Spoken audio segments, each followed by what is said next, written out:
Bonjour à tous, bonjour à tous les auditeurs du Calisthenics Science Podcast. On se retrouve aujourd'hui pour le 40e épisode et je ne suis pas accompagné de 012 Workout, de Alexandre Antrobowski. Je suis accompagné d'un invité spécial. Ça faisait un moment qu'on n'avait pas reçu d'invité sur le podcast. Ça devait dater du 20 ou 25e épisode.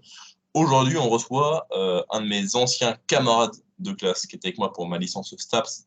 Mais lui a ensuite continué sur un master. De toute façon, il va nous décrire son niveau éducationnel, dirons-nous. Aujourd'hui, on le reçoit pour du contenu sur le sommeil. On a tout un tas de questions à lui poser pour vraiment lui voler des points de QI et devenir des encore meilleurs athlètes que ce que vous êtes déjà, auditeur du Calisthenics Science Podcast. On a écouté désormais 45 épisodes de pur contenu éducatif. Son prénom, c'est Flynn. Bonjour Flynn, qu'est-ce que tu fais là? Qu'est-ce que tu fais là? Qui es-tu? Bonjour Morgane, bonjour à tous. Du coup, je viens vous parler du sommeil. Sujet très très intéressant, très vaste. Plein de choses à dire sur le sommeil. Mais on va rentrer dedans tranquille. Et Flynn, qu'est-ce que tu fais? Qu'est-ce que tu fais? Ou plutôt, qu'est-ce qui fait que je t'ai choisi pour parler du sommeil? Qu'est-ce que tu fais dans ton existence? Je vais retracer un petit peu. Donc, coach Morgane, qu'on connaît depuis la licence TAPS, entraînement sportif qu'on a fait ensemble. Et après moi j'ai décidé de continuer sur un master, vu que je voulais me spécialiser de base en prépa physique. Mais j'étais aussi un petit peu intéressé par la recherche et il y a un master qui combine les deux parfaitement, donc qui est le master STAPS à l'INSEP. Donc pour ceux qui ne connaissent pas, c'est l'Institut national du sport, de l'expertise et de la performance. En gros, c'est là où ils entraînent tous les athlètes pour les JO. Donc assez sympa.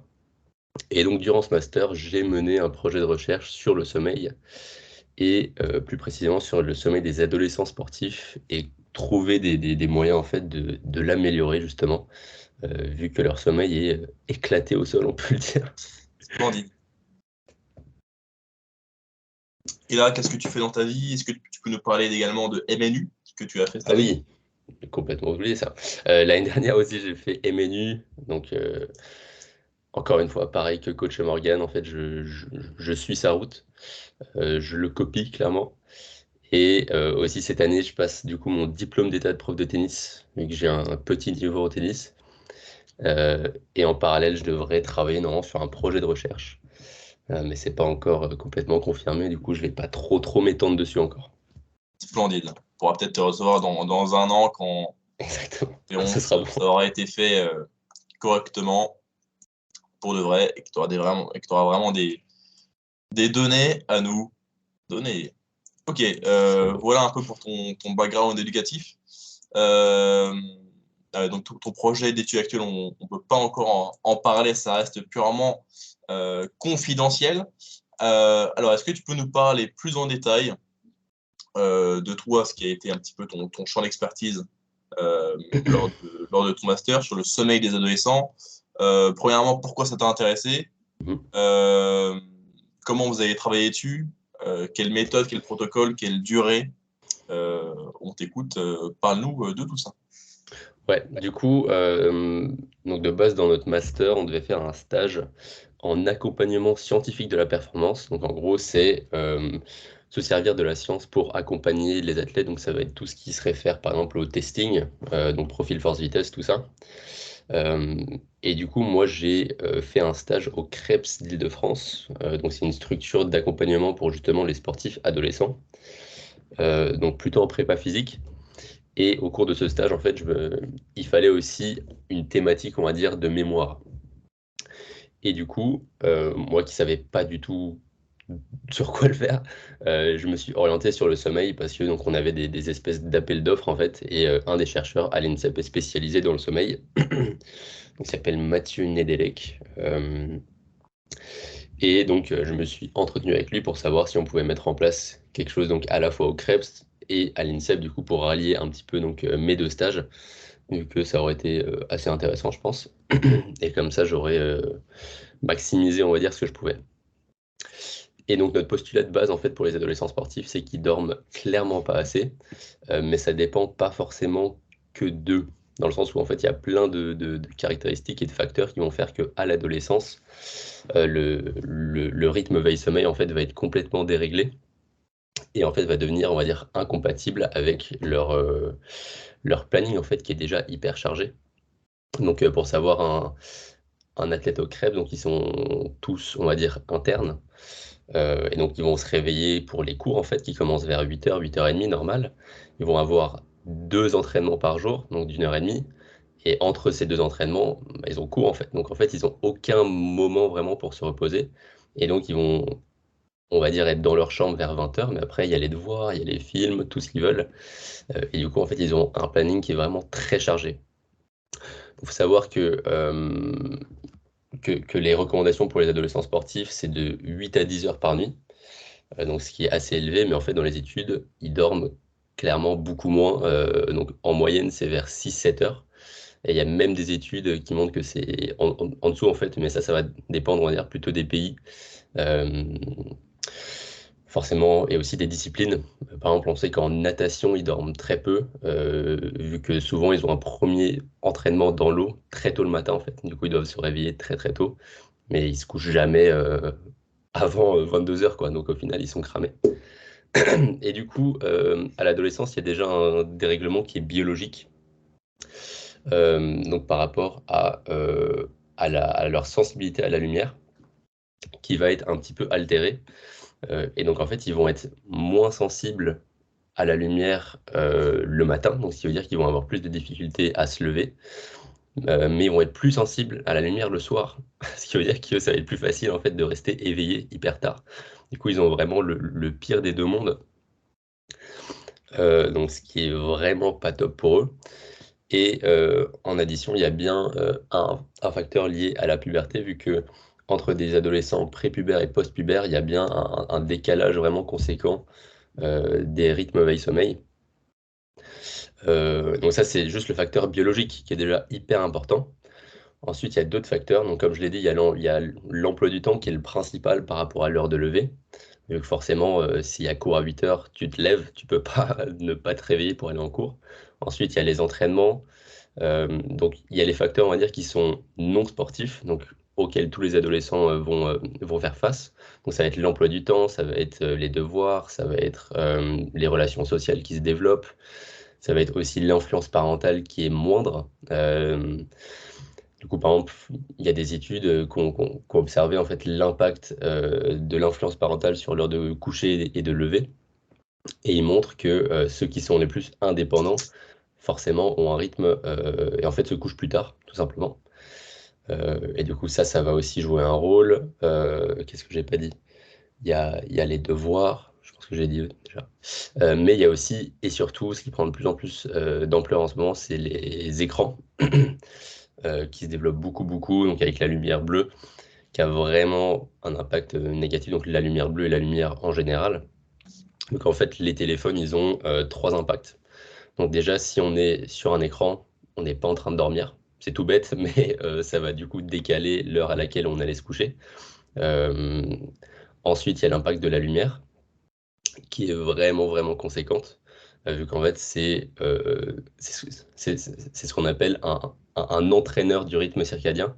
Donc c'est un des éléments en fait principaux qui vont influencer la rythmicité donc, du rythme circadien. Donc pour ceux qui ne connaissent pas, c'est un rythme d'environ 24 heures qui est biologique, contrôlé donc par l'horloge biologique et qui détermine pas mal de rythmes. Donc le sommeil, les hormones, même la faim, son énergie, tout ça.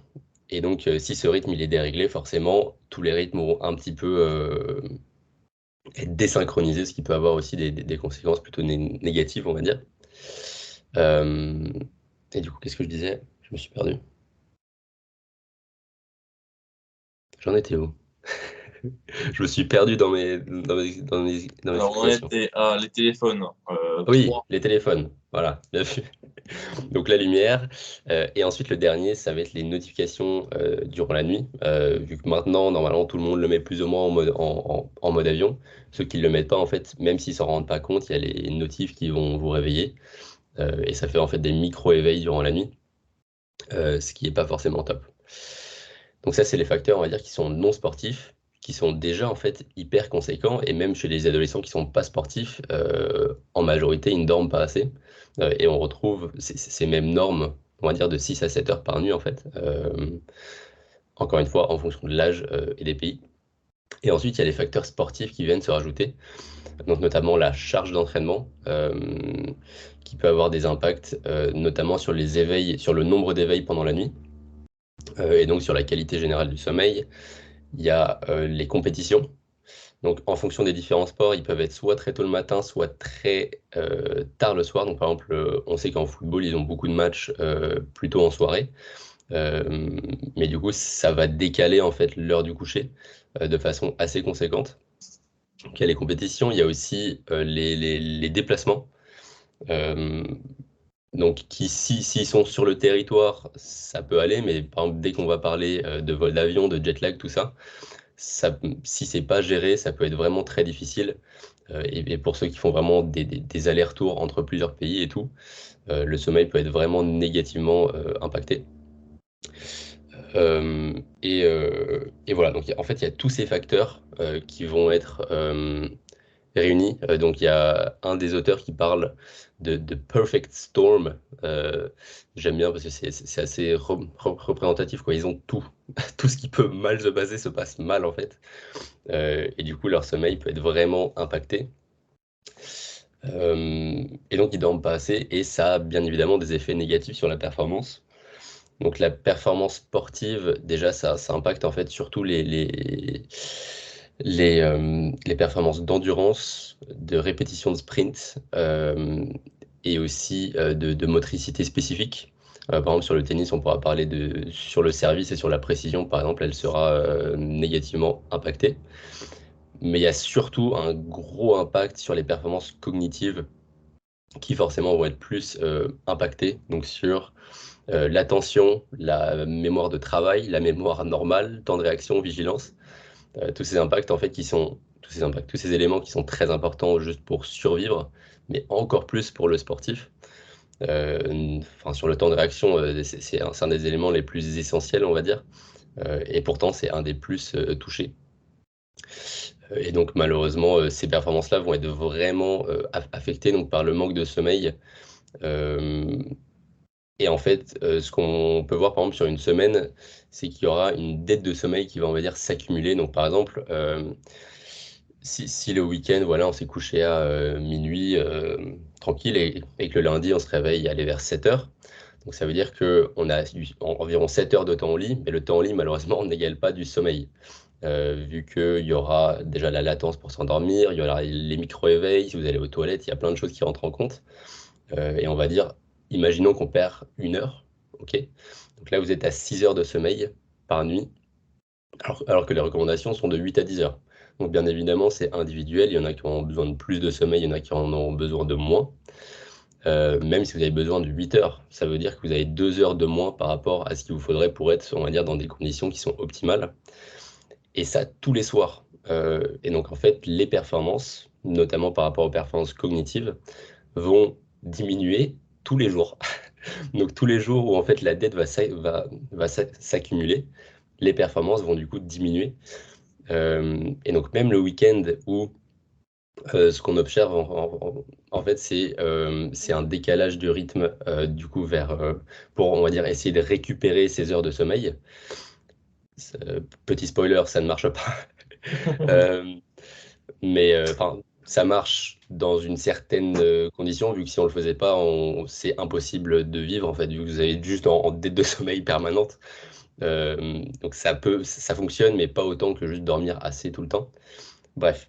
Euh, et en fait, même 2 nuits, on va dire, de récupération où on dort plus ne suffisent pas pour retrouver ses performances normales. Ce qui montre vraiment que la dette de sommeil peut être hyper conséquente et peut s'accumuler en fait. Et d'où souvent, on va dire, enfin, les jeudis et les vendredis, on est plus fatigué parce que tout simplement, on a de moins en moins de sommeil en fait. Et donc la dette se creuse. Et, euh, et donc voilà, et aussi, donc il y a un impact aussi potentiel sur les blessures. Donc ce qui est assez difficile avec les blessures, c'est qu'on ne peut pas vraiment établir de lien de cause à effet, vu qu'on ne va pas dire à un groupe de 50 sportifs, ok, vous ne dormez pas pendant 1 an, et on voit si vous vous blessez. Donc en fait, c'est que des études qui sont rétrospectives, donc à l'aide de questionnaires, par exemple sur une année, On voit les blessures et ensuite par rapport à un questionnaire, on peut voir plus ou moins si leur sommeil il est bon ou pas. Et donc il y a une des études quand même qui montre que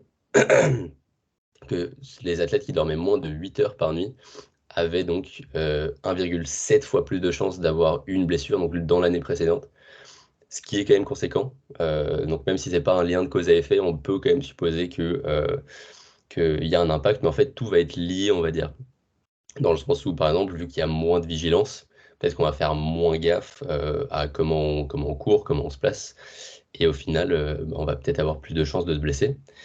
Et l'autre impact, on va dire, vraiment conséquent du sommeil, c'est sur l'humeur, forcément. Donc avec une quantité insuffisante de sommeil qui est très souvent liée à une humeur négative et donc des affects qui vont être négatifs. Donc ça, c'est, on va dire, notre état des lieux sur le sommeil, donc en général, mais surtout chez les adolescents sportifs. Et surtout chez les adolescents sportifs, on pense que c'est un élément vraiment essentiel en fait, vu qu'ils sont dans une période de développement qui est hyper conséquente. Ils vont grandir, il y a plein de choses qui se passent d'un point de vue cérébral, mais aussi sportif en fait. C'est là où se joue quand même leur avenir. Et on se demande si par exemple, est-ce que s'ils avaient mieux dormi durant toute leur adolescence, est-ce qu'ils seraient meilleurs ou pas? Et ça, on n'a pas la réponse, vu que c'est quand même un domaine qui prend de l'ampleur récemment, mais où il y a encore peu de choses qui sont faites, notamment chez les adolescents sportifs, en fait, où il y a presque rien, donc ce qui est encore plus difficile. Et donc par rapport au manque de sommeil, donc il y a plusieurs stratégies qu'on peut faire pour l'améliorer. Et une qui donc nous intéressait particulièrement, vu qu'elle est très peu invasive, donc elle est très facile à mettre en place, c'est l'éducation. Enfin, très facile, tout est relatif. C'est l'éducation au sommeil. Donc l'éducation au sommeil, ça veut dire apporter des solutions concrètes et éduquer sur c'est quoi le sommeil, comment ça fonctionne, et donc comment est-ce qu'on peut concrètement l'améliorer. Donc l'éducation au sommeil qui est justement très très utilisée chez les sportifs, vu que comme je l'ai dit, en fait, c'est relativement facile à mettre en place. Et du coup, nous, on voulait tester plusieurs différentes stratégies, donc à l'aide d'un groupe contrôle, ce qui est très peu fait chez l'éducation au sommeil. En fait, c'est souvent il y a un groupe qui a rien et un groupe qui a une éducation au sommeil. Forcément, le groupe qui a eu une éducation au sommeil va mieux dormir, en fait, vu qu'ils vont avoir quelques billes. Par contre, il y a eu une autre étude sur des adultes où ils ont utilisé un groupe contrôle pour comparer, on va dire, différentes stratégies. Mais chez les adolescents, il n'y a absolument rien qui a fait. Du coup, on est les premiers. Yes. Donc, c'est cool. Et d'ailleurs, cette étude-là, on est en train de l'écrire. Donc, avec un peu de chance, elle sera publiée d'ici d'ici 6 ans. Le temps que ça se mette en place. Dur à dire toujours. Non, non, mais bon, on va voir ce que ça donne. Et bref, et du coup, on a testé donc plusieurs stratégies. Du coup, on est allé dans le Krebs d'Île-de-France et on a recruté donc 28 sportifs, donc de 12 à 18 ans. Donc c'est une échelle relativement large en fait, mais ça couvre en fait toute l'adolescence. Donc dans deux pôles différents. Donc c'était le pôle volleyball masculin et ensuite il y avait le badminton. Donc là il y avait trois filles dans le groupe. Donc ça nous fait un total de 28 sportifs, donc qui était plutôt pas mal avec une moyenne d'âge de 14-8, il me semble. Donc on est quand même plutôt vers le début, on va dire, de l'adolescence. Mais bon, c'est quand même très bien. Et donc ils ont eu le protocole suivant. Donc déjà, le premier jour, on leur a fait passer 3 questionnaires. Donc les 3 questionnaires qui sont très fréquemment utilisés dans les études de sommeil, c'est le PSQI, donc c'est le Pittsburgh Sleep Quality Index. Donc en fait, ça teste la qualité du sommeil sur le mois précédent. Donc en fait, il y a plein de questions, par exemple sur le mois précédent, est-ce que vous êtes endormi facilement quand vous lisiez un livre, par exemple. Et donc en fait, on a des informations sur le mois précédent, comment était leur sommeil. Et donc ça teste 7 items de sommeil. Donc par exemple la latence à l'endormissement, la qualité, la quantité, l'utilisation Alors, des Flynn, médicaments. est-ce Dis-moi. qu'on peut préciser, est-ce qu'on peut détailler, Ouais, définir des termes comme latence du sommeil, durée, très bien. efficience, C'est temps une passé au lit? C'est très bien ça. Là, on est en présence de simples mortels sur le podcast, et ça vaut la peine qu'on clarifie tout ça. Ouais, non, mais c'est très bien de préciser, tu as raison. Donc, le temps passé au lit, c'est la différence entre l'heure à laquelle vous vous mettez dans votre lit et l'heure à laquelle vous vous réveillez. Et donc, vous sortez de votre lit. Donc, ça, c'est votre temps total qui va être passé au lit. Donc, par exemple, si moi, je me mets dans mon lit à 22 heures et je sors de mon lit à 10 heures, ça me fait 12 heures de temps au lit. Ça, c'est à différencier du coup du temps de sommeil. Donc le temps de sommeil, c'est l'heure à laquelle vous vous endormez par rapport à l'heure à laquelle vous vous réveillez. Donc même si je me couche à 22 heures et que je me lève à 10 heures, ça ne veut pas dire que j'ai 12 heures de sommeil. Et peut-être que je me suis endormi vers minuit et je me suis réveillé vers 7 heures. Donc ce qui ferait une différence quand même plutôt conséquente. Donc de 12 heures de temps au lit et de 7 heures de sommeil. Ensuite, il y a la latence d'endormissement, donc c'est le temps qu'on met à s'endormir, donc c'est la différence entre l'heure de coucher et l'heure en fait d'endormissement, donc qui, en fonction des individus, peut être encore une fois assez variable. Il y a quoi d'autre comme terme? Dis-moi s'il y en a d'autres. L'efficience du sommeil. L'efficience, ouais, c'est la quantité totale de sommeil sur une nuit. Donc en fait, c'est par rapport au temps au lit et au temps de sommeil. Donc c'est voir en fait, c'est un pourcentage entre les deux. Donc, par exemple, si sur votre temps au lit, vous avez passé 100% du temps en train de dormir, vous avez une efficience de 100%. Si par exemple, je me suis mis dans mon lit à on va faire un truc très simple. Si je me suis mis dans mon lit à minuit et que je me suis levé à 10 heures, par contre, je me suis endormi à 5 heures du matin et levé à 10 heures, du coup, ça va faire 10 heures de temps au lit par rapport à 5 heures de sommeil, donc ça ferait une efficience de 50%. Voilà. D'autres trucs? J'y pense pas trop. Non, c'est tout. On a Euh, défini temps passé au lit, durée de sommeil, ah efficience, oui, efficience du sommeil. et il y a la qualité aussi. Ouais. Donc, il y a différencié de la quantité, vu qu'on peut avoir un sommeil de bonne qualité mais de mauvaise quantité et inversement. Donc, la qualité, c'est une valeur qui va être plutôt subjective, on va dire. C'est comment est-ce que chacun perçoit son sommeil? Est-ce qu'il a été réparateur ou pas? Est-ce qu'on se sent bien quand on se réveille? Donc, ça, c'est plutôt une valeur, on va dire, qui est subjective. Et, et voilà, je crois. Ouais, je crois que c'est tout pour les termes. Donc, on revient, on était On était au au jour 1. questionnaire qui évalue la qualité et la quantité du sommeil sur le mois écoulé. C'est ça. Donc là, on est sur le PSQI. Donc, c'est vraiment, je pense, c'est le questionnaire le plus répandu. Donc qui ne peut pas se faire de façon journalière vu que c'est sur le mois précédent.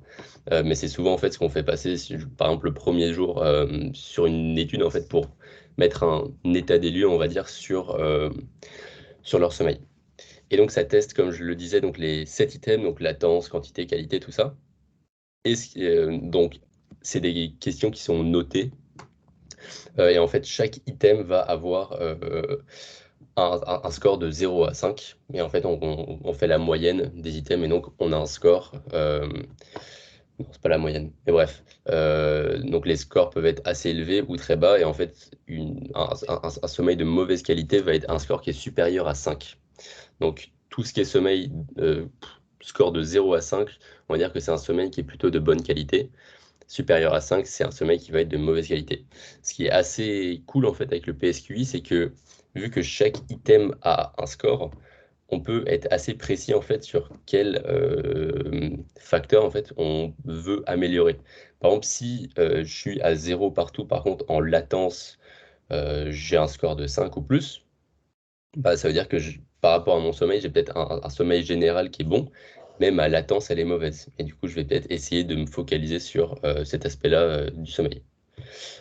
Ensuite, du coup, ça, c'était le PSQI. Ensuite, il y a le ESS, donc c'est le Epworth Sleepiness Scale, qui détermine en fait la somnolence durant la journée. Donc en fait, ils vont un peu main dans la main, on va dire. Euh, et donc le ESS, donc la somnolence, qui souvent témoigne du coup d'un manque de sommeil. Si vous êtes plus somnolent, a priori, ça veut dire que vous avez moins bien dormi. Forcément, c'est pas toujours le cas, mais on va dire que c'est un indice, on va dire, sur votre sommeil. Euh, Donc où là, les scores sont, il me semble, le score maximal, c'est 21 ou 23. Et le score minimal, c'est 0. Donc 0, ça veut dire que vous n'avez pas de somnolence excessive, en fait. Donc des scores de 0 à 10, c'est des scores qui vont être normaux. Supérieur à 10, ça va être une somnolence qui est excessive. Et par exemple, supérieur à 16, c'est des scores qui sont vraiment sévères et où la somnolence, en fait, peut vraiment impacter négativement, en fait, vos performances, quoi. Et ensuite, il y a le MEQ. Donc, c'est le Morningness Eveningness Questionnaire. Du coup, c'est pour déterminer le chronotype. Le chronotype, donc, c'est les préférences de rythme veille-sommeil par rapport à chaque individu. Donc, par exemple, on parle souvent des personnes qui sont plutôt du matin et des personnes qui sont plutôt du soir. Bah, ça vient du coup du chronotype. Du coup, il y a 5, pardon. Il y a ceux qui sont définitivement du matin, peut-être du matin, ceux qui sont intermédiaires. Donc les intermédiaires, c'est la grosse majorité de la population. De mémoire, c'est 75%. Ensuite, il y a les peut-être du soir et il y a les sûrement du soir. Donc c'est les 5 profils. Et donc ça, c'était le jour 1. Donc PSQI, ESS, MEQ, en fait, pour faire un état des lieux sur leur sommeil. Ensuite, du coup, on a fait un monitoring du sommeil. Donc, durant le pré-test qui a duré 2 semaines, où on avait un monitoring journalier du sommeil qui s'est fait avec un agenda du sommeil et aussi une mesure objective, donc qui est l'actimétrie. Donc l'actimétrie, en fait, c'est un peu comme une montre. Donc c'est un appareil qui est porté au niveau du poignet qui mesure en fait les mouvements. Et donc par rapport aux mouvements, on peut déterminer si on est dans une phase d'éveil ou de sommeil. Donc si vous bougez beaucoup, on va être dans une phase normalement de veille. Si vous bougez peu, dans une phase de sommeil. Donc par rapport à ça, il faut savoir que c'est quand même relativement précis. Donc ça a été mesuré par rapport à la polysomnographie, donc qui est l'outil de référence. Donc là, on a plein de capteurs partout sur la tête. Il y a un ECG, EEG, tout ce que vous voulez. Et donc c'est quand même très précis. Et ce qui est assez pratique en fait sur les actimètres, c'est que c'est les expérimentateurs qui traitent les données. Donc en fait, on peut voir exactement sur la journée quel mouvement, et en fait, en fonction, par exemple, des différentes personnes qui bougent beaucoup ou pas, ben, on va peut-être différencier, on va dire, les traitements. Du coup, c'est assez pratique.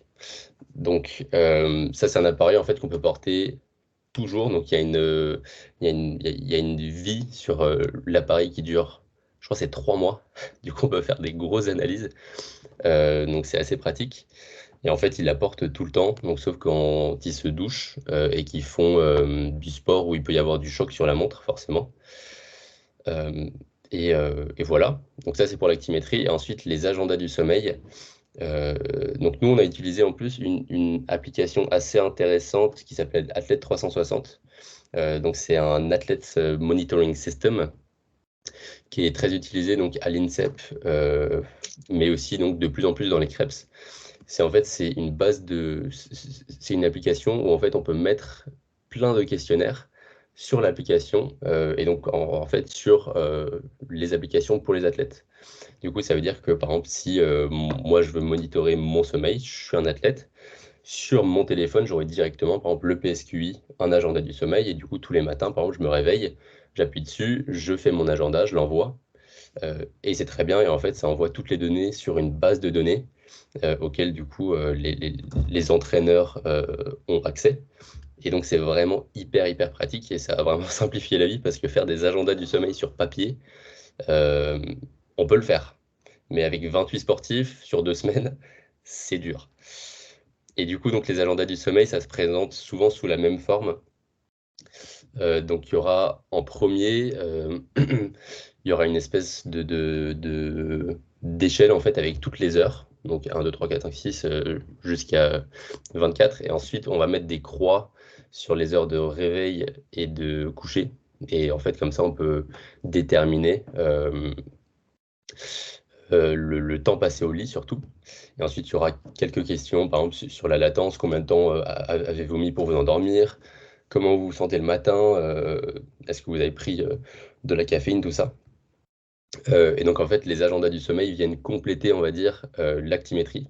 Vu que sur l'actimétrie, c'est des données qui sont purement objectives, les agendas, du coup, c'est plutôt subjectif. Et du coup, on a d'autres données. Du coup, 2 semaines de monitoring. Et ensuite, avec les données qu'on a recueillies pendant ces 2 semaines, on a créé 2 interventions, donc 2 sessions de cours en fait, donc qui ont duré 45 minutes sur la thématique du sommeil. Donc la première, qu'est-ce que c'était déjà? La première, c'était plutôt sur des choses assez générales sur le sommeil, comment ça fonctionne, tout ça, qu'est-ce que c'est, à quoi ça sert. Mais aussi, on a aussi mis une partie sur comment étendre le sommeil, donc par rapport à la quantité. Ce qu'on avait vu en fait durant ces 2 semaines, c'est que en moyenne, ils étaient à 6h40, je crois, de sommeil, donc largement sous les recommandations. Et en fait, c'était surtout par rapport à leur heure du coucher, vu que leur heure de lever, elle est fixée par le début des cours, on ne peut pas vraiment jouer dessus. Donc il y a certaines études justement qui montrent qu'en décalant l'heure de début des cours, ça va amener du coup plus de sommeil. Mais nous, malheureusement, on ne peut pas faire ça. Du coup, l'heure de lever, elle est fixée, mais du coup, on peut jouer sur l'heure de coucher, qui était en fait beaucoup trop tard par rapport à leur heure de lever. Donc vu qu'ils se réveillaient en moyenne vers 7h et qu'ils se couchaient vers 23h30, minuit, forcément, c'est pas possible. Et du coup, donc ça c'était le premier cours, et ensuite il y en a eu un deuxième où là c'était plutôt sur la qualité du sommeil. Donc certaines stratégies, voilà, pour avoir un sommeil de meilleure qualité. Mais bon, ça je pense qu'on va rentrer dedans un petit peu après. Et donc durant ces interventions, on a mis en place donc un groupe contrôle qui avait euh, un cours, on va dire, qui était plutôt général. Donc il faut savoir que les 2 groupes ont eu exactement le même PowerPoint. La seule différence, c'est que dans le groupe intervention, on leur a montré leurs propres données, donc par rapport au groupe, alors que dans le groupe intervention, on leur a montré du coup des données qui étaient de la littérature, donc sur un groupe, on va dire, assez similaire, hein, sur des adolescents sportifs, voilà, mais c'était pas leur groupe. Et ensuite, un autre truc supplémentaire, dans le groupe intervention, ils ont eu des challenges par rapport au sommeil. Donc, par exemple, un de nos objectifs, c'était d'augmenter le temps de sommeil de environ 1 heure. Bah, sur le groupe intervention, ils ont eu le challenge de tous les soirs se coucher 10 minutes plus tôt pendant 1 semaine et après de maintenir ce rythme pendant la 2e semaine du coup du post-test. Ça, c'était un des challenges qu'on a mis en place. Et dernièrement, le groupe intervention a eu un suivi beaucoup plus approfondi, vu que moi, tous les soirs, on avait fait un groupe, on va dire, avec le groupe intervention, et tous les soirs, je leur envoyais un message, on va dire, d'encouragement, en mode, allez, couchez-vous tôt, les gars, on y Ah va. bordel, qu'est-ce que c'est marrant. Et du coup, voilà, ils ont eu un meilleur suivi. Et ensuite, donc, après cette phase d'intervention où il y avait juste, en fait, 2 cours, donc c'était durant une période d'environ 2 semaines, hein, donc un cours par semaine. Ensuite, on a fait la phase de post-test, où en gros, c'était 2 semaines d'analyse par actimétrie et agenda du sommeil. Et le dernier jour, on leur a refait passer le PSQI et le ESS pour voir justement s'il y avait des variations. Et du coup, bon, on est encore en train de traiter les données. Et il n'y avait rien vraiment qui était significatif. Par contre, il y a eu des choses qui étaient quand même assez intéressantes. Donc en fait, entre le groupe contrôle et intervention, donc avec le groupe intervention qui a augmenté son temps au lit donc de 18 minutes, donc ce qui paraît faible, mais honnêtement pour 2 interventions, c'est quand même pas mal. Et du coup, ça a amené une amélioration du sommeil de 15 minutes durant la semaine, donc ce qui est quand même assez conséquent. Et aussi, il faut savoir que les résultats ne sont pas significatifs. Bon, nous on pense, hein, mais par rapport surtout au groupe contrôle qui, pour une raison qu'on ignore, en fait, a décalé leur heure de lever. Du coup, forcément, en fait, ils ont gagné du temps de sommeil. Donc, sans vraiment changer l'heure de coucher, vu que leur heure de lever était décalée, je crois, de 15 minutes, en fait, bah, ça a faussé un petit peu l'évolution du temps de sommeil par rapport au groupe intervention où l'heure de coucher, pardon, l'heure de lever n'a pas changé. Et en fait, ils ont juste avancé leur heure de coucher. Et du coup, en fait, ils ont eu des meilleurs résultats par rapport à ça, montrant du coup qu'un protocole plus individualisé aurait théoriquement des meilleurs résultats. Mais bon, il nous faudrait du coup plus de temps en fait pour le mettre en place et aussi un effectif qui est plus gros parce que ça veut dire qu'en fait c'était... Donc vu qu'il y avait 2 sports, il y avait 14 sportifs par sport. Ça veut dire que par session, en fait, il y avait 7 sportifs dans chaque groupe. Donc, c'est pas vraiment assez, on va dire. Et du coup, en fait, il nous faudrait plus de sportifs pour vraiment confirmer ce qu'on trouve. Mais bon, c'est plutôt intéressant. Et, euh, et voilà. Et par rapport du coup à l'amélioration des performances liées à une amélioration du sommeil, il y a certaines études qui le montrent. Il y en a une qui est super. J'essaie de retrouver la ref parce qu'elle est vraiment intéressante. C'est un, Ça s'est fait dans une université américaine sur du basketball. Et en fait, c'était très simple. Pendant 5 semaines, ils avaient une consigne, c'était d'augmenter leur temps au lit à, je crois que c'était 9 heures. 9 heures par soir ou peut-être même 10 heures. Donc par rapport à leur temps de base. Et il y a eu des impacts incroyables en fait attends, je vais essayer de retrouver parce qu'il est vraiment pas mal. Euh, donc il y a eu des impacts alors mémoire M2, sur les performances en sprint. Oui, donc voilà, ils ont imposé un temps au lit de 10 heures par soir pendant 5 semaines. Donc c'est quand même plutôt conséquente, mais ça a du coup amélioré une augmentation de la quantité de sommeil de presque 2 heures. Donc ce qui est énorme. Et pour des sportifs, c'est vraiment incroyable en fait. Et donc ils ont une amélioration du temps de réaction, de la vigilance, des performances en sprint, de la précision sur les lancers 3 points, sur les lancers francs, sur tout en fait. Et c'est devenu tous des monstres. Et après, ils l'ont refait sur la natation. Et pareil, il y a eu des effets qui étaient vraiment conséquents.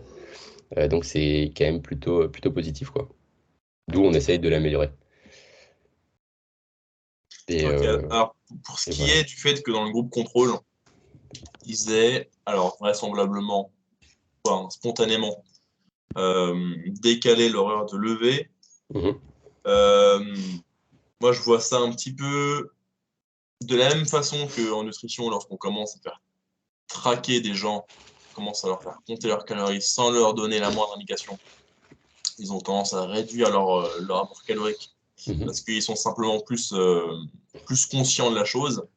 C'est certainement aussi que les participants du groupe contrôle, bah, sachant qu'ils étaient en train de suivre euh, un protocole à visée d'amélioration de leur sommeil, ont peut-être eux-mêmes pris la décision de chercher à étendre Mhm. leur durée totale de sommeil en dehors de l'intervention qui était réservée au second groupe. Ouais, Parce que je, je pense que c'est la seule explication qu'on peut avoir dessus, c'est qu'ils se sont peut-être sentis presque obligés de faire cet effort-là, en quelque Mhm. sorte, Ouais, en étant peut-être curieux, eux, de voir comment évolueraient leurs données. Non, ça, c'est le groupe qui n'avait pas leurs données personnalisées. ouais, c'est ça. Non, mais en fait, vu que les deux groupes ont eu la même intervention, on peut supposer qu'ils ont retiré les mêmes choses de la présentation. Et en fait, nous, tout ce qu'on voulait, c'était jouer sur l'heure de coucher, en fait. On voulait qu'il l'avance. Ce qui est justement bizarre, en fait, dans le groupe contrôle, c'est que théoriquement, les deux groupes, contrôle et intervention, ont le même planning. Normalement, ils sont censés avoir la même heure de lever, en fait. Mais on ne sait pas pourquoi. Euh, bon, je pense, hein, peut-être qu'il y en a voilà, qui sont pas allés en cours, qui se sont blessés par-ci par-là, du coup, qui n'avaient pas d'entraînement, qui sont juste pas réveillés, tu vois. Enfin, il y a des choses qui arrivent. Mais du coup, en fait, l'heure de contrôle a décalé leur heure de lever, mais je pense pas que c'était fait exprès, quoi. C'était juste, peut-être qu'ils ont commencé plus tard les cours par rapport aux autres, mais on voit pas trop comment, et c'est un peu dommage, en fait, parce que si leur heure de lever était la même, ils auraient eu presque pas d'évolution, vu que leur heure de coucher, je crois, avait été avancée de 5 minutes, ou un truc comme ça. Donc c'est pas très conséquent. Par rapport du coup au groupe intervention, où là, il y avait vraiment un impact, on va dire, qui était positif. Ok. Ok, ok. Donc, cette intervention basket aux US cherchait à avoir 9 ou Ah 10 oui, ans de attends, TPC au lit. Alors, je mettrai en description du podcast que ce soit les questionnaires, que ce soit quelques Mhm. recherches dont on a parlé. Donc là, sur ton projet de recherche, ça n'a pas atteint la significance statistique, dirons-nous. Alors, en partie lié au faible nombre de participants, mais également à l'effectif. lié à ce groupe contrôle qui a décidé de se lever plus tard Qu'on fait de la merde. pour te mettre des bâtons, des bâtons dans les roues. Tu me dis qu'actuellement vous êtes en train de rédiger le paper. Bon, ça prend énormément de temps, mais si d'ici quelques mois, un an ou deux, c'est sorti, on l'ajoutera bien sûr dans les notes du podcast. Peut-être des choses que tu aurais fait pour améliorer le protocole. Peut-être si c'était à refaire, qu'est-ce que tu aurais fait mieux? Enfin, qu'est-ce que vous aurez fait mieux? Ouais, bien sûr. Tu cherches seul. Bah, faut savoir que là, du coup, c'était la première étude en fait que j'ai faite. Et même si du coup j'étais accompagné, on sous-estime très souvent l'organisation qui est nécessaire dans un protocole de recherche, qui est vraiment hyper longue en fait. C'est un processus qui est vraiment très long. Moi, ça s'est fait sur 2 ans, par exemple. C'est pas forcément parce que je voulais pas le terminer la première année, c'est juste parce que j'avais pas le temps. Donc là, parce que déjà, il faut faire tout un travail de recherche sur le thème. Donc une revue de littérature, on va dire, sur la thématique. Ensuite, il faut établir une problématique, il faut trouver des participants, ce qui paraît simple, mais qui est hyper difficile. Donc ils sont partants parce que nous de base on voulait faire un protocole sur l'impact du manque de sommeil chez les adolescents sportifs. Donc en fait en mettant en place un groupe qui dormait normalement et un groupe où par exemple on allait restreindre leur temps de sommeil. Mais on peut pas vendre ça à des entraîneurs qui veulent que leurs athlètes soient performants en fait. Genre on peut pas dire du coup eux pendant 2 semaines ils dorment pas. Genre ça ne fonctionne pas en fait. Du coup, on a dû changer en fait pour trouver un protocole qui allait aussi aux entraîneurs en fait pour que tout le monde soit gagnant dans ce processus. Mais du coup, ce que je ferais différemment, plein de choses, mais je pense que j'organiserais beaucoup mieux le début en fait parce que l'étude du coup s'est déroulée en fait sur 1 an, vu qu'on avait 2 groupes. Du coup, il y a eu un premier groupe, par exemple, et aussi il y avait les vacances qui étaient vraiment hyper relou, parce qu'en fait, ça coupe tout ce que tu veux faire toutes les 7 semaines. C'est-à-dire que si tu veux faire un truc, ça doit être fait en 7 semaines, après tu as 2 semaines de coupure. Donc, ça veut dire que la semaine après les vacances, pareil, ils n'ont pas un rythme qui est normal, vu qu'ils reviennent de vacances, donc ça fait 3 semaines. Donc, en fait, tu as seulement 6 semaines. Donc, nous, notre protocole durait plus que 6 semaines, donc c'était impossible à faire. Donc, en fait, on a dû la faire. De mémoire, il y a eu un des groupes où ils ont eu leur suivi du sommeil juste après la Toussaint. Ensuite, leurs interventions après Noël. Et après, leur post-test, du coup, après ça. Mais du coup, c'était hyper répandu en fait dans le temps. Et peut-être que si on avait fait justement quelque chose plus compact, il y aurait eu des meilleurs éléments en fait, vu qu'ils auraient été dans le milieu pendant plus longtemps. Là, en fait, c'était peut-être trop long, trop éparpillé. Du coup, on les a peut-être un petit peu perdus. Si je le faisais différemment aussi, j'aurais pris des filles, tout simplement. Donc là, on n'a eu que 3, mais c'était pas par choix en fait. C'était juste, on a pris le pôle et par hasard, il y avait des filles dedans. Mais la différence filles-garçons est assez intéressante, notamment liée à la puberté, vu que les filles ont leur puberté un petit peu plus tôt. Du coup, voir les différents impacts que ça peut avoir sur le sommeil. J'aurais. Et ouais, non, en fait, c'est vraiment plutôt de l'organisation générale, parce qu'il y a eu plein de trucs en fait qui sont imprévisibles pour nous. Par exemple, on a fait une période de rétention où en fait, je crois que c'était 2 mois après leur post-test, on a refait une semaine de monitoring en fait, par du coup actimétrie et agenda du sommeil, pour voir si justement leur rythme était maintenu.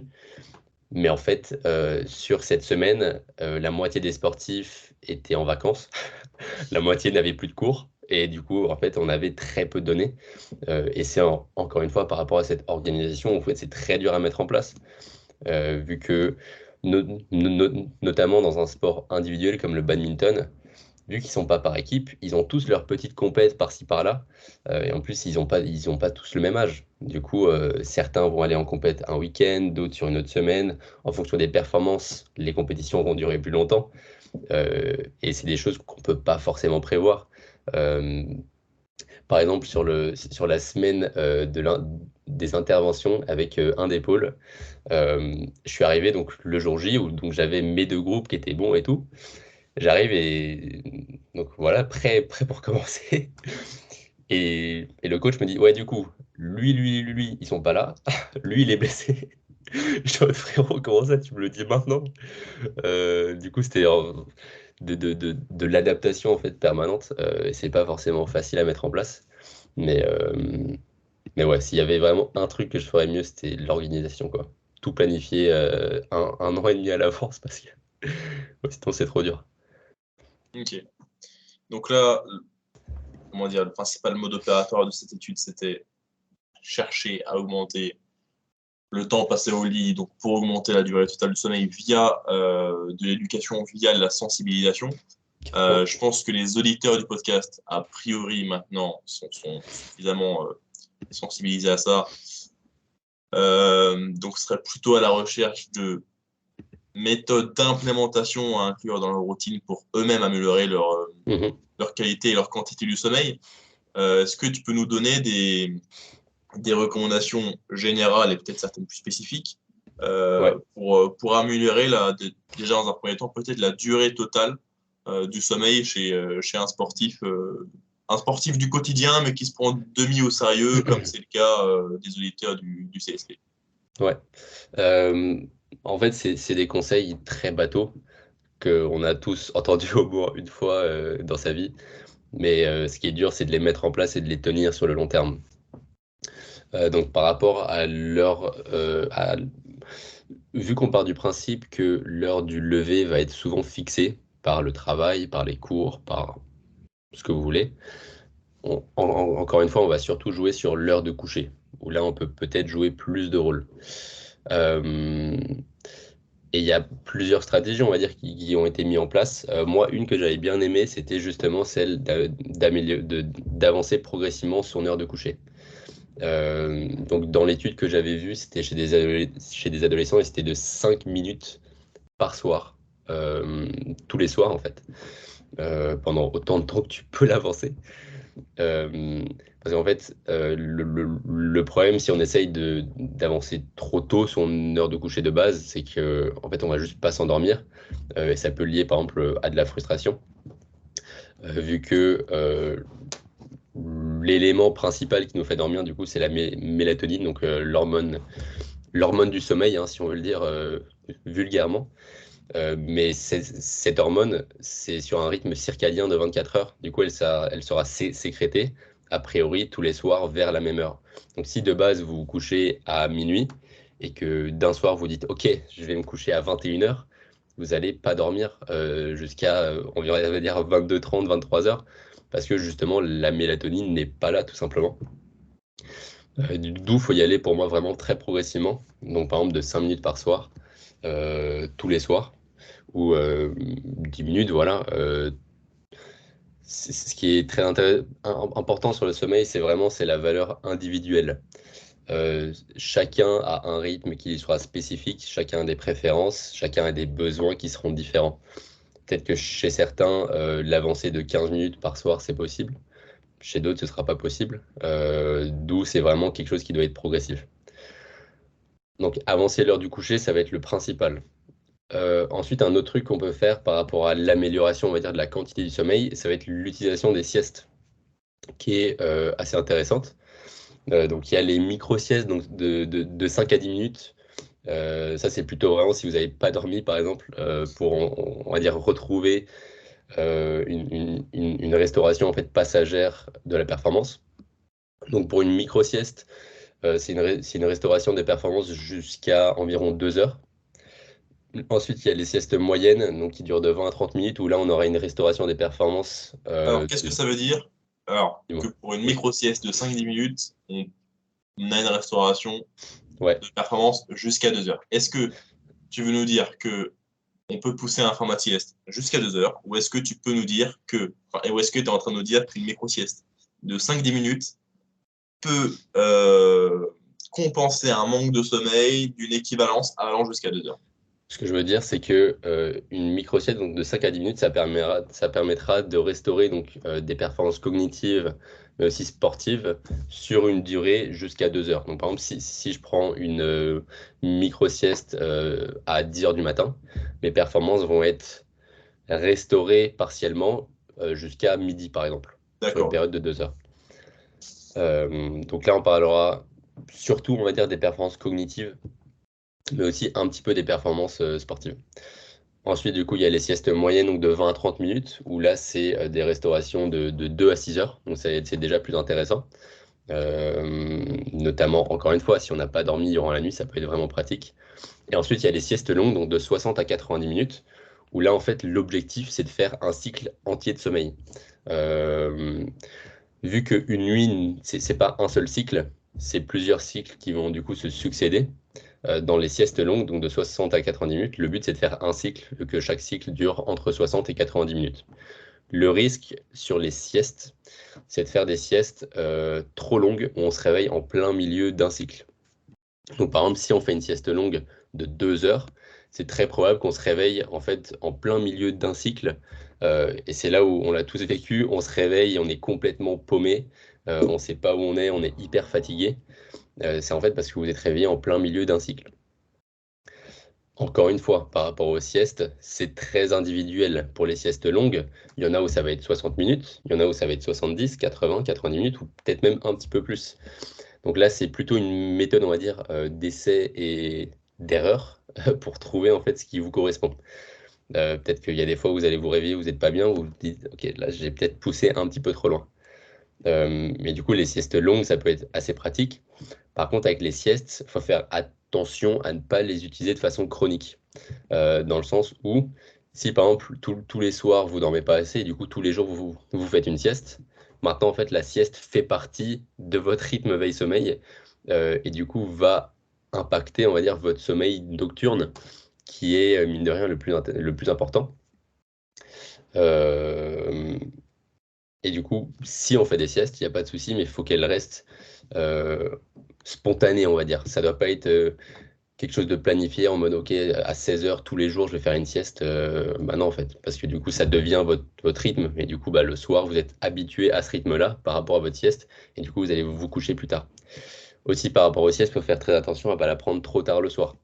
Le but, c'est de la prendre vraiment au milieu entre la période d'éveil et de sommeil. Donc, c'est souvent en fait juste après manger, par exemple, entre midi et 14 heures, c'est parfait.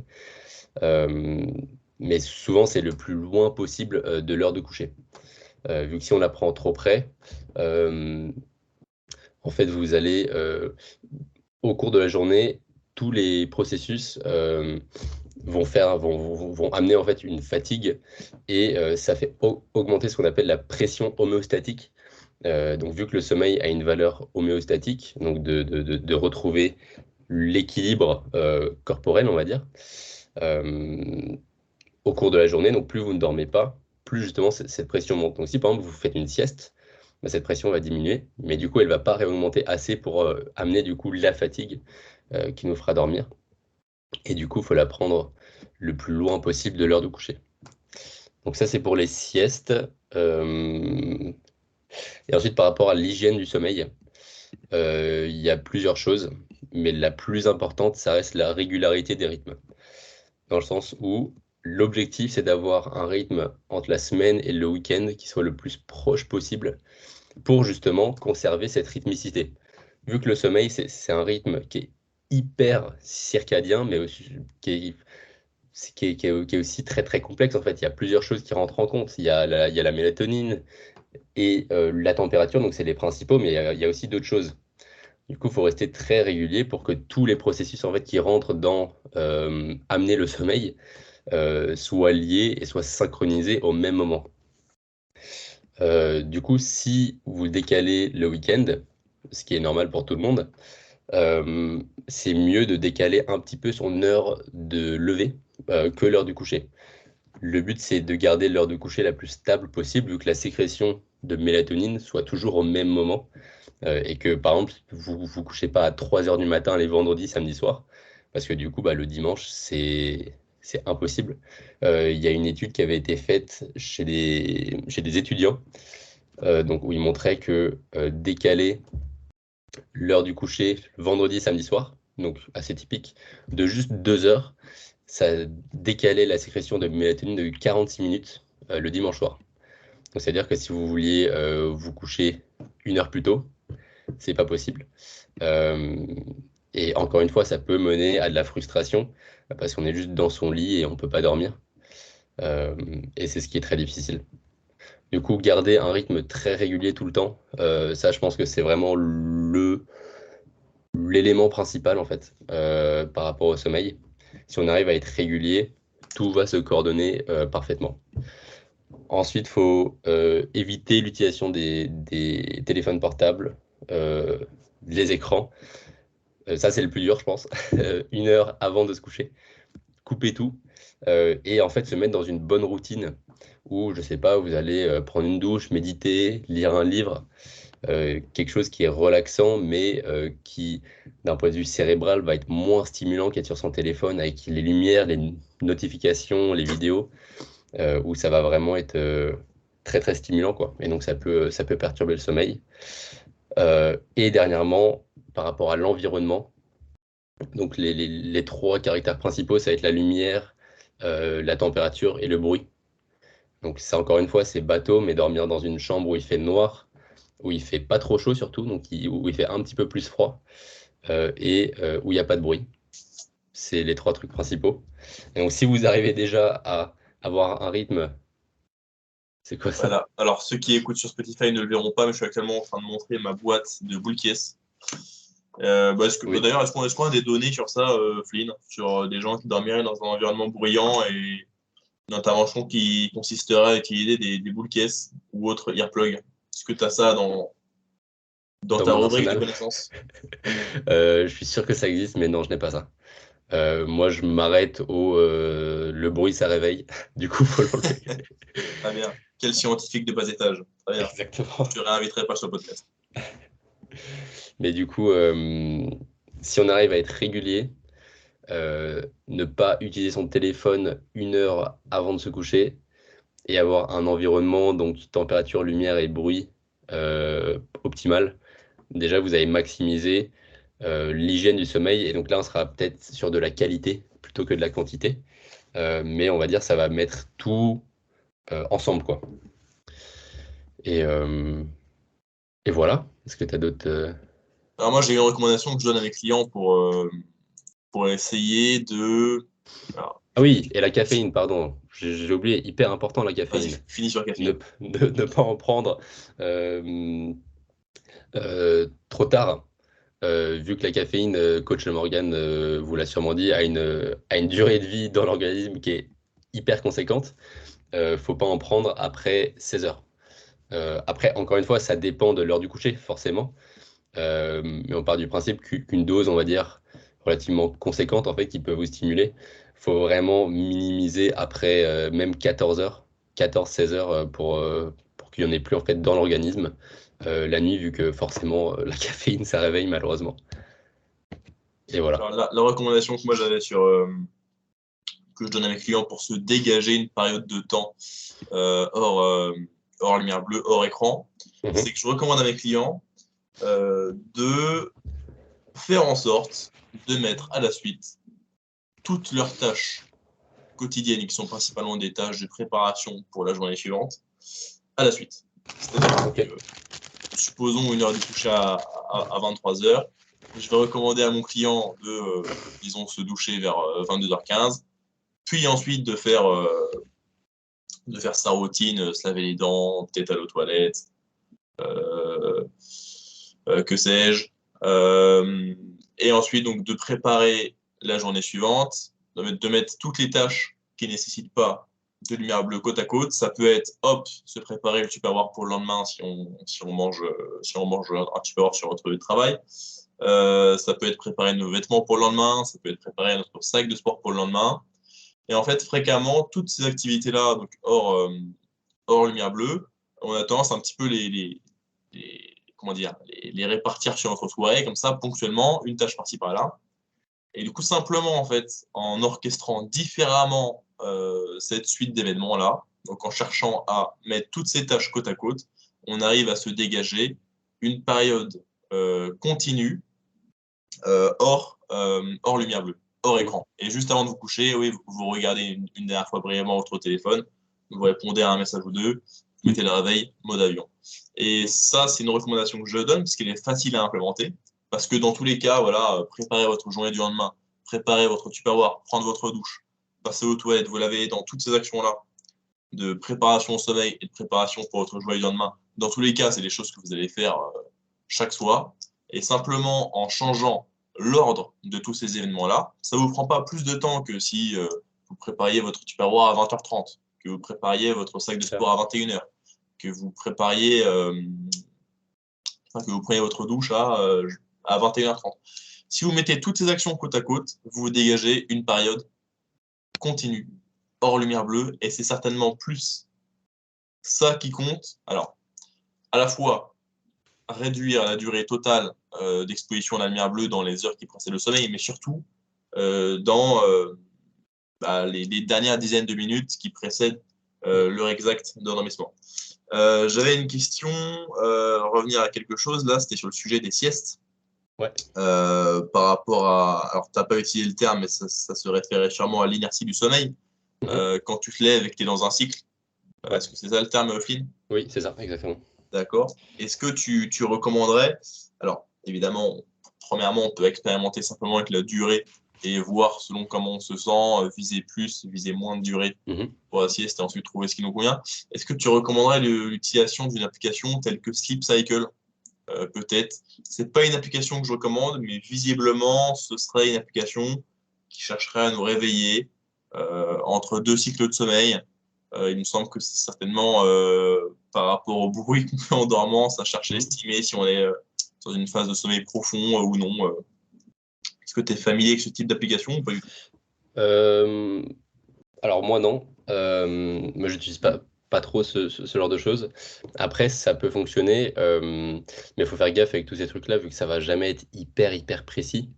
Et même si ça peut, on va dire, apprendre de vos comportements, donc par rapport au bruit et tout ça, moi je pense que la méthode d'essai-erreur, en fait, c'est la plus véridique, vu que ce sera la plus simple à mettre en place, dans le sens où, par exemple, pour un soir, ok, pour un jour, ok, vous dites, ok, je vais faire une sieste de 60 minutes. Bah, vous mettez un réveil à 60 minutes et vous voyez comment vous vous sentez. Si vous vous sentez bien, peut-être que c'est parfait, peut-être qu'il faudrait un petit peu plus même, on ne sait pas.